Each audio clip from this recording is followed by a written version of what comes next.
welcome everybody. We have Naomi Osaka take questions in English first. Hi, Naomi. When you started the clay season, you said you were ready to take on the challenge of playing clay and that you were kind of enjoying that challenge. So as it comes to adjusting to grass and getting your feet ready and getting your game ready for the tournament, what has that process been like, and what's the challenge for you on this surface? Yeah, I mean, for me, I don't know, it's been kind of tough, especially since it's way more unpredictable than clay. But, you know, I feel like it should be good for me because it's very heavily reliant on the first serves and sort of being the first person to be aggressive. So I've been kind of trying to learn every day, and I think it's been a very humbling experience.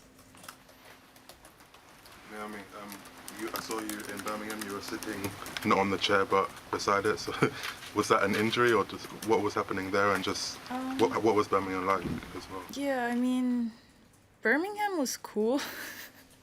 It's just like during that match, I had so much stuff on my mind, and then I was trying to like change something, like whether it be like sitting on the floor or whatever, just like try to change something to, you know, switch up the atmosphere, but I'll never do that again, so.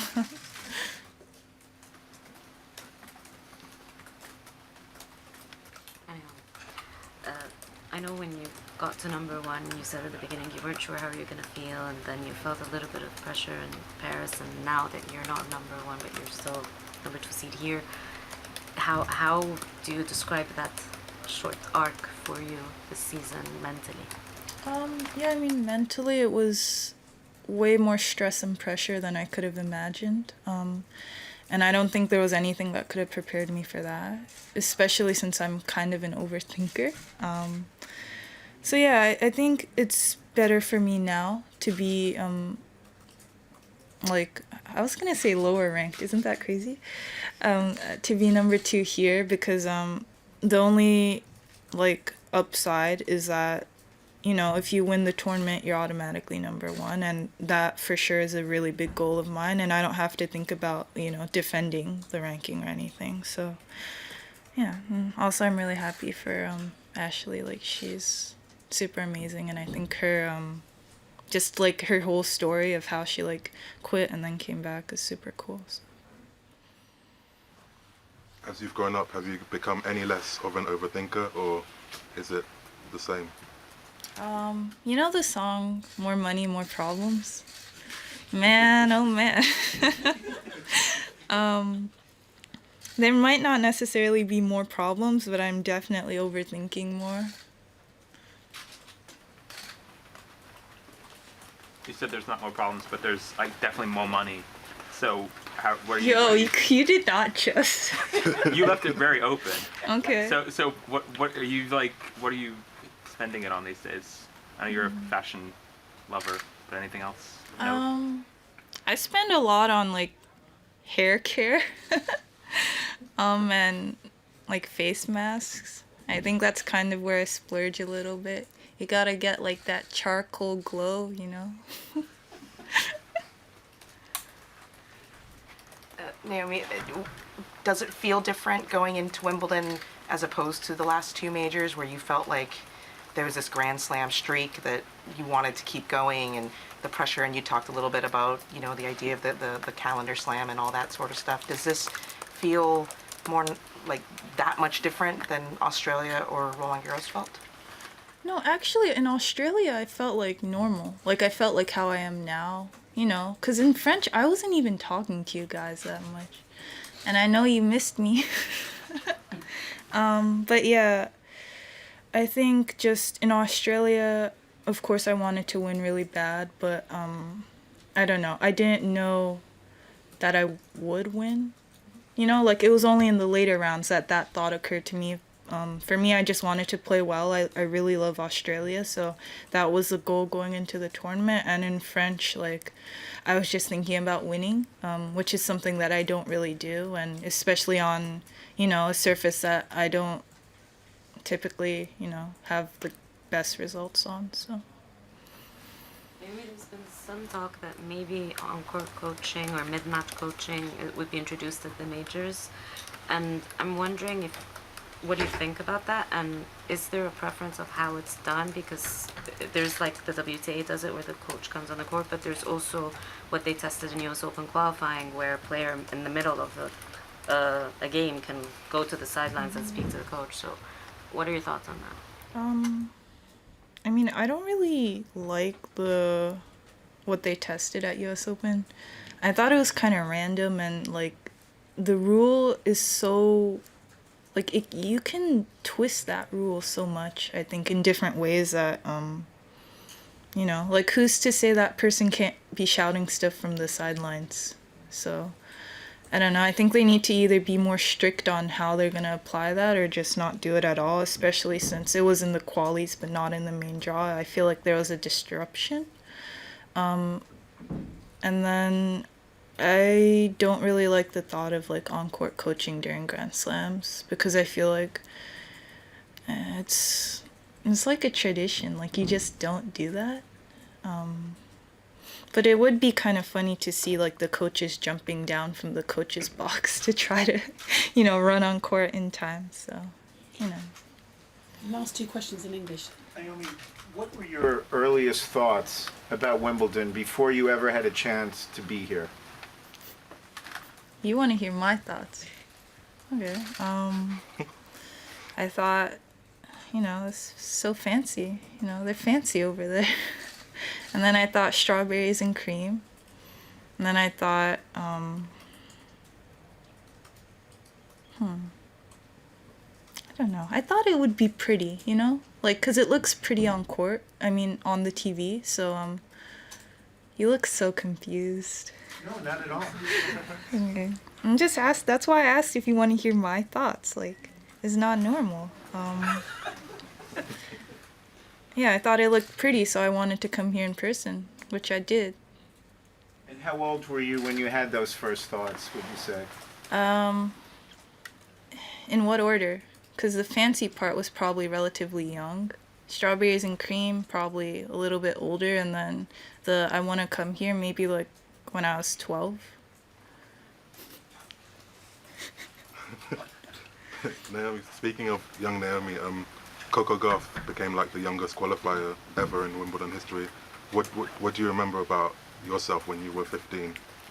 I wasn't here when I was 15, so props to her. I actually hit with her two years ago or something, and I thought she was really good, and you know, when I was 15, I was playing like ITFs, so you know, I'm really interested to see like where her path takes her. Take some questions in Japanese, please. Thank you. ローラン・ギャロスの時はよく眠れなかったって言ってましたけど、その後このウィンブルドンに向けてマインドリセットはうまくどうやってなんていうかうまくできたんでしょうか。Yeah, I mean, I'm sleeping better here, so that's always a big plus. And I think just for me, I always have to. Well, actually, okay. Here's a story. I hit with Madison Keys today, right?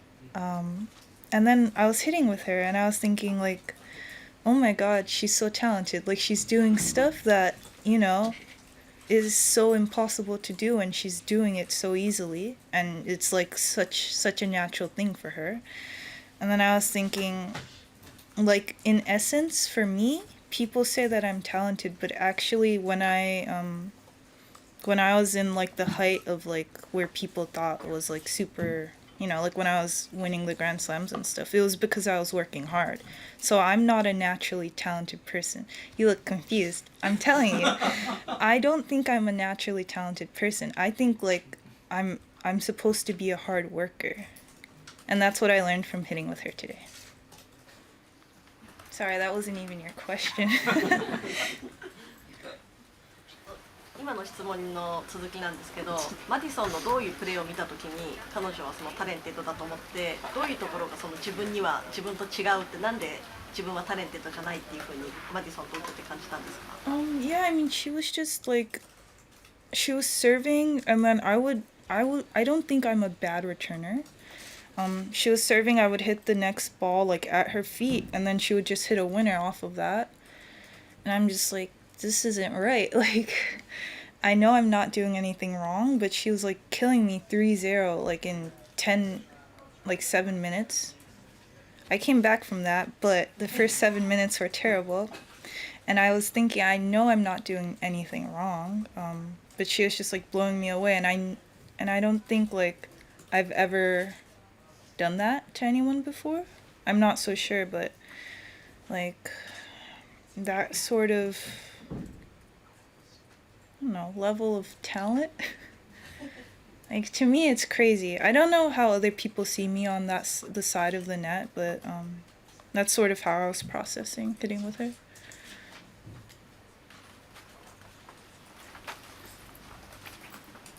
2日前に多分ブリティッシュミュージアムに行ったと思うんですけど、何を見ましたか？漫画？ Oh yeah, we actually did go to the manga exhibit. That was actually really fun because you got to see like all the different years and stuff. But went to see manga. I really love like the Egypt era, so we went to see that. Yeah, for me, I really like museums because you can kind of go back in time, but not necessarily through all the hardship, and just see like, or like at least try to imagine what it was like back then. After I went to the museum? Yeah, but like at that point I was just having fun and trying to enjoy myself because I don't really walk around in London because we stay here, which is so far from the city. So. 直美さんはウィンブルドンとか芝を初めてプレーする前に多分芝はすごく私に向いてると思うってこう言っていて、で実際に初めてプレーした時も、芝はやっぱりサーブとかが生きるからいいって言ってたと思うんですけど、最近は芝がちょっと苦手だっていう、クレーよりも芝の方が嫌だっていうことも言ってましたけど、どういうところでその芝への印象っていうのが変わってきたんですか？ I mean, if you ask me right now, I would say like, for me, grass is the hardest surface to learn.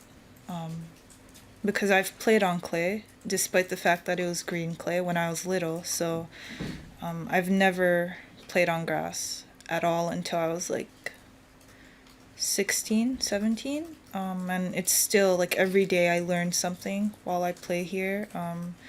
And you only technically play on grass for 3 weeks out of the year, opposed to clay season. So yeah, I mean, for me, I just feel like my brain has to work like way harder every day than during the clay season. 何が一番アジャストするのが難しいですか、芝は？ Just say like how to structure the point. One last question. バーミンガムで2回戦終わった後、記者会見には出ないで帰って、さっきもいろんな感情があったっていうことでしたけど、どんな気持ちで出てきたのか具体的に教えてほしいのと、前の試合やっぱどこがやっぱり自分なりに反省点というか、そこら辺2つお願いします。 You weren't there, were you? Okay, because I was gonna say sorry. Oops. But yeah, I mean, for me, I don't know, because of course I hate losing, and everything. I know everyone does. No one loves to lose at all, and we all work super hard. You know, we practice for so long just to like play a match, and yeah, I've actually never skipped out on a press conference. Like, that was the first time, and I felt like really bad about it after, but at the moment I was just like, I don't even think I can articulate sentences well enough to do the press conference. So I don't even, like, I don't even see the worth of trying. Yeah, I don't know. Like, I just tried to, like, because I can normally talk to people, like Nana, Abdul, and Jay. Like, I can talk to them after the match, but I didn't even talk to them after, so it was kind of rough. But I think that loss, it was so shocking that it was actually kind of good for me. Thank you very much. Thank you.